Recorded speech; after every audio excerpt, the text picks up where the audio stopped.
Welcome back to MMA Oddsbreaker. I'm Frank Trigg in Las Vegas, Nevada, and that is John Mahlow. I'm assuming you're in Florida, right? St. Augustine, is that right? St. Augustine, Florida, yes, sir. Yep. 13-13 is your record. You're getting ready to fight on XFC June 4th against Scott Holzman, who's 4-0. Obviously, the experience is going to go to you, but you're a 500 fighter versus an undefeated fighter. What do you think, before you break down how you think Scott's going to fight you, how would you break this down if you were me looking at you guys fighting? Like, how would you break this fight down looking just at records alone? I mean, records alone, it'll show, yes, I'm more of an experienced fighter. Um, you know, the unfortunate part is back when I first started fighting, 2002, I believe it was, my first pro fight was a title fight. Yeah. Um, you know, and it's a lot different nowadays. You can pick and choose all your fights a lot easier now. You've got management out there that does it all the time. You know, when I first started fighting, it was like, man, you got a shot in King of the Cage, you took it. You got a title shot, you took it. And it's kind of the way it was then. It's changed a lot now, and camps have changed a lot now too. You've got American top teams everywhere. You've got a Greg Jackson camp. You've got this team, that team. There's so many different teams out there now, and there's so many people doing it. It has grown. It's gotten so much bigger that it's a lot easier to go out there and get a 4-0 record because your coaches can pick and choose your fights. And it's nothing against Scott by any means. I'm sure he's fought a lot of good guys. I know he's trained over at Ben Henderson's school, which is awesome. That's great for him. But then on the same note, because you have that experience of fighting some of the top guys out there, I fought Jeff Curran, Mac Danzig, Alberto Crane, and all these guys have been in the UFC, Mark Bocek. And then I've trained with some of the top guys too over at American Top Team, Miltage Camp, back when I trained a little bit over at up in Detroit. I mean, Miltage Camp was just because I knew a couple of the guys and they helped me out getting ready for a fight. So I stayed up there for a couple of weeks. But it's having that ability to go and train at big schools like that back then when all the top dogs were at those few schools. Yep. So, I mean, that's a huge difference, I think, between us. But I don't take anything from him at all. I think he's going to be a good fight for me. And also in those times I was younger, just trying to live life. Trying to be a full-time fighter was not easy then. You didn't have all these sponsors like you do nowadays. Do you still have that same mentality? We were raised, I'm a little bit older than you and fought earlier than you did, but from the same mentality that there wasn't anything to go off of. If they gave you a shot, you took the shot, and that was the end of it. Do you still have that same mentality now, or do you kind of let your management slow you down a little bit and help pick your fights better, a little bit more consciously? I think for me is I kind of took over some of my own management. Okay.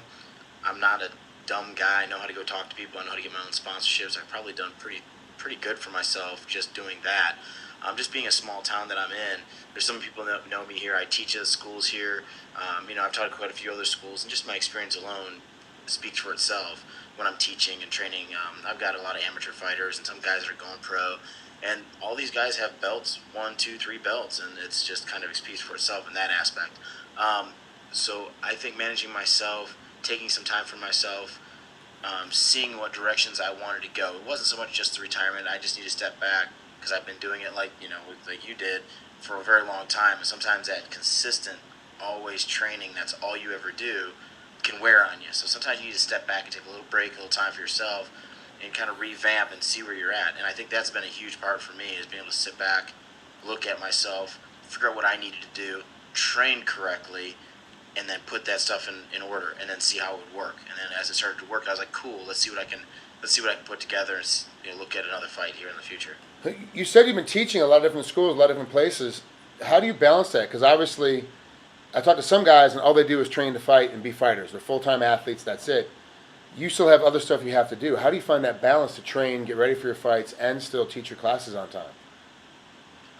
What I tend to do is, when I'm not getting ready for a fight, I teach like crazy. But I also have that standing with some of the other schools that, hey, when I'm getting ready for my fight, I have students that train with me that will take over my classes. And while they're doing that, I let them take the money, no big deal. I save up money and I do my thing.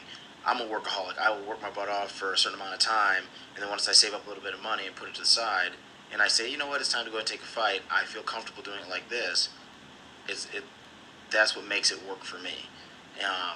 Because again, I mean, I'm not one of those guys that's still young, that still has all these sponsorships that can come in, take care of you, because you have to have a really good record for these guys to, back you up Yeah. nowadays. And unfortunately, hey, I have what I have, but it's also given me experience, and it's made me the fighter I am now, and I continue to grow. Break down Scott Holzman for us. That's your opponent come up here on XFC 24 on June 14th. How do you see this fight breaking down? What do you see in him when you watch footage on him?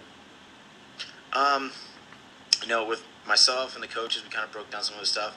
It's funny. It seems like we're pretty similar. When I watch some of his other fights, he seems to be a guy that likes to throw kicks. He likes to throw little bit of hands, but he likes to work off the cage. He likes to be on top, grounding and pounding. In most of his fights, I haven't seen him go to his back. Is he good there? I'm sure he is. I never overlook somebody. You can change in such a short period of time nowadays with all the different trainers out there. And again, depending on what kind of fighter you are, you may adapt and change overnight. So I think him and I are going to be very similar in those aspects. I know he's pretty strong, is what I've been told. I know he's prides himself on conditioning. That's a good thing because I like conditioning too. So I think, all in all, I think we're just going to be really similar. I think the only difference is I just have more fights, and I've fought a lot of tough guys.